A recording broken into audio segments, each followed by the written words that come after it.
रीना एक कस्बे की थी जिसकी शादी शहर के अच्छे घर में रोहित से हो जाती है। दोनों बाहर खूब घूमने फिरने जाते रहते हैं। एक दिन रोहित रीना को शहरी खाना खिलाने नए रेस्टोरेंट में लेकर जाता है। बताओ रीना, क्या खाओगी? मुझे तो कुछ भी नहीं पता जी, यहाँ के बारे में आप ही बताओ ना। ठीक है, मैं मेनू दिखाता हूँ। रोहित मेनू देख ही रहा होता है कि रीना की नज़र बगल में बैठे एक कपल पर पड़ती है। सुनिए जी, ये लोग क्या खा रहे हैं? दिखने में कितना अच्छा है, एकदम गोल गोल। इसको पिज्ज़ा कहते हैं। ओह अच्छा, तो मुझे पिज्ज़ा खाना है। ओह, पिज्ज़ा खाना है तुमको? मगर ये हेल्दी नहीं होता, ब्रेड से बना होता है ना। तो मैं कौन सा रोज रोज खाऊंगी जी? अच्छा ठीक है, जैसी तुम्हारी मर्जी। रोहित रीना के लिए पिज्ज़ा ऑर्डर करता है। रीना पहली बार पिज्ज़ा खा रही होती है। उसे पिज्ज़ा इतना पसंद आ जाता है कि अब जब भी वो किसी रेस्टोरेंट में जाती तो वो पिज्ज़ा ही ऑर्डर करती थी। अरे कुछ और भी ऑर्डर कर लिया करो ना। नहीं, पिज्ज़ा के आगे तो सब बेकार है जी। कितना चीज़ी होता है ये। मैं तो सोच रही हूँ घर में भी ओवन ले लूं। हे भगवान, बस घर में कभी मत बनाना ये पिज्ज़ा। घर पर भी अब रीना ने पिज्ज़ा ऑर्डर करना शुरू कर दिया था। रीना अलग अलग वैरायटी के पिज्ज़ा रोज मंगाती और खूब मज़े से खाती। वो दिन भर पिज्ज़ा के अलग अलग रेस्टोरेंट देखती रहती थी। बेटा, इतना पिज्जा मत खाया करो, बाहर की चीजें इतनी नहीं खानी चाहिए। माँ जी, आप भी खा के देखिए ना, कितना स्वादिष्ट है ये।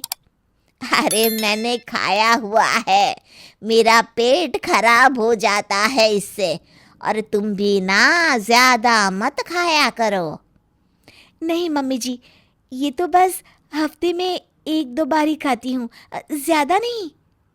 देखते ही देखते रीना का वजन भी बढ़ने लगता है। अब वो गोलू मोलू दिखने लगती है, पर उसे इस बात की परवाह भी नहीं थी। रीना, ये क्या हो गया है तुमको? देखो तो तुम्हारा वजन कितना बढ़ गया है।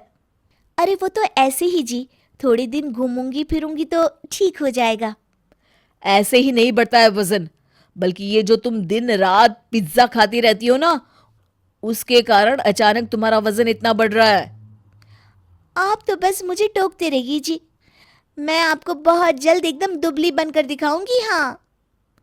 एक दिन रीना अपने पति और सास के साथ किसी के घर खाने पे गई थी और वहां से लौट ही रहे होते हैं कि तभी आज तो कुछ ज्यादा ही खा लिया, खाना भी बहुत अच्छा बना था।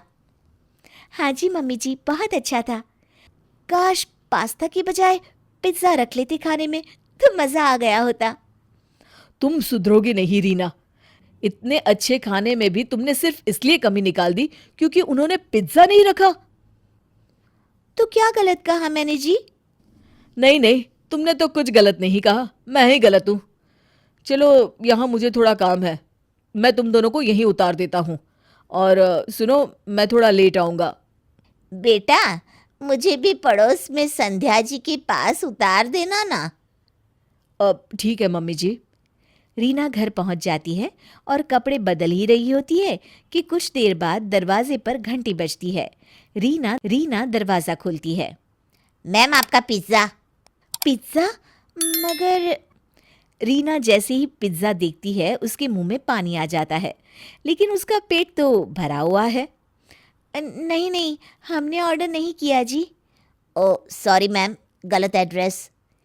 रीना खुद को रोक नहीं पाती और जैसे ही डिलीवरी बॉय जा रहा होता है उसको पीछे से रोक देती है। रुको भैया। यस मैडम, वो हमारा ही पिज्ज़ा है। मगर आपने तो बोला कि आपने ऑर्डर नहीं किया था। नहीं, वो मेरे हस्बैंड ने ऑर्डर किया था, मुझे अभी याद आया। कितने पैसे हुए? और रीना उससे पिज़्ज़ा ले लेती है और उसके बाद पेट भरा होने के बावजूद भी पिज्ज़ा खाने लगती है। रोहित और रीना की सास घर पर आ जाते हैं। दोनों देखते हैं कि आधा पिज्ज़ा टेबल पर रखा है और रीना पेट पकड़कर सोफे पर लेटी हुई है। अरे रीना, क्या हुआ तुमको? इस तरह से लेटी हुई क्यों हो? और ये पिज्जा? कुछ नहीं जी, बस पेट में बहुत दर्द हो रहा है जी। दर्द तो होगा ही, इतना खाने के बाद फिर इसने पिज्जा भी खा लिया। तुम सुधरोगी नहीं रीना। रुको, मैं डॉक्टर को बुलाता हूँ।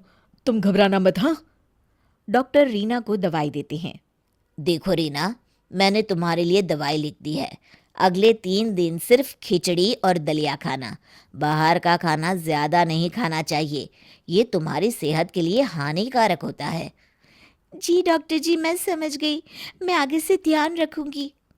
और ये पिज़्ज़ा तो बिल्कुल भी नहीं, ब्रेड सेहत के लिए बहुत हानिकारक होती है। जी नहीं खाऊंगी डॉक्टर साहब। डॉक्टर जा रहे होते हैं कि रीना उनको रोकती है। डॉक्टर साहब, एक बात पूछनी थी, वो वज़न कम करने के लिए कोई टिप्स मिलेंगे क्या? रोहित और रीना की सास एक दूसरे को देखकर मुस्कुराने लगते हैं। जी बिल्कुल मिलेंगे। और सब हंसने लगते हैं।